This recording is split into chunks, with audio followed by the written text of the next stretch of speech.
So we kind of know what defining the problem is and like kind of what we need to do, but like how do we do that? So a lot of this for a lot of this process, when you're really diving deep and trying to fix these issues, or not even fix them, but understand what they are, can be really difficult. So there are a couple different tricks that I use, that a lot of other people use within this process that I'll kind of go over right now.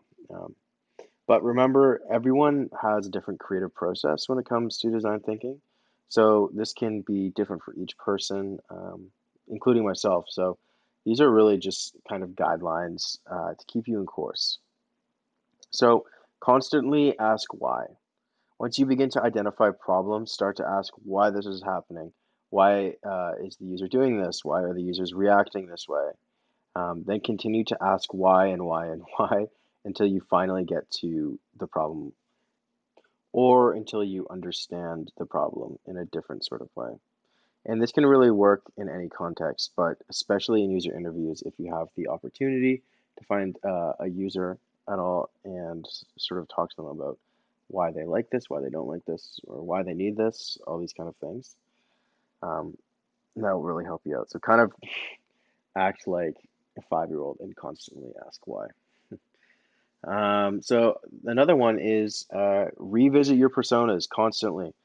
Put yourself back into the shoes of Adam or whoever your persona was, and ask what would or how would Adam react, or how would any of your persona people act? Why would they act this way, react this way? What problems would they have? All these kind of things.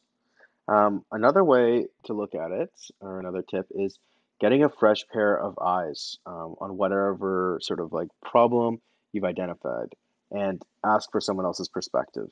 Um, I do this with like almost everything I designed, and I find that even when it comes from a designer, like when I'm running it by a colleague of mine, the advice itself can be helpful, but sometimes it really isn't. But what is extremely helpful is seeing how other people react to it and seeing how they interpret it, and that can kind of spark all these new ideas or new different directions that will really help you out.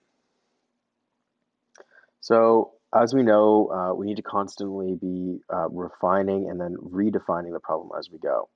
So, to redefine that constantly, research and the empathy stage really isn't over. It's kind of like a snowball. The more we understand something through the process, the more we can understand and empathize with our user. So, it's kind of like a never ending thing. And it's important to note that nothing is set in stone, especially in design and design thinking, but also the world around us. So like everything is like quite malleable and continuously changing. So you have to constantly rewrite your problem statements as well. Use different words, restructure your sentences, and this will kind of help you reframe the problem in a different light. So the last one, and one of the most important ones to consider, especially with problem statements and everything, is to sort of like think past the problem. Like almost near where it can kind of be solved. So constantly asking, how might we? So how might we solve this problem? How might we reconsider this? An example is, let's see, something we all or most of us know and kind of dread. It's not the greatest design process, but Access Nova Scotia. And for anyone that doesn't really know what Access Nova Scotia is, it's kind of like the DMV, the Department of Motor Vehicles for Nova Scotia. So let's pretend we're in their shoes and they're really interested in improving the customer system and customer experience. So everyone will be happier and it'll just be much better. Probably make their jobs a lot easier as well. So if you're using the how might we questions, it's important to be quite idealistic. So let's say, how might we create a safe, practical, and stress-free environment for our customers?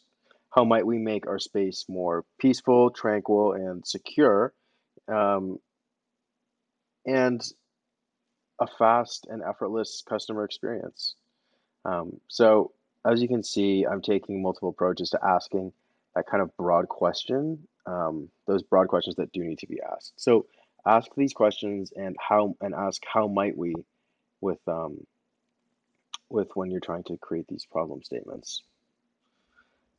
So kind of like in conclusion, the stage is incredibly important because it's almost like the first half of the brainstorming process.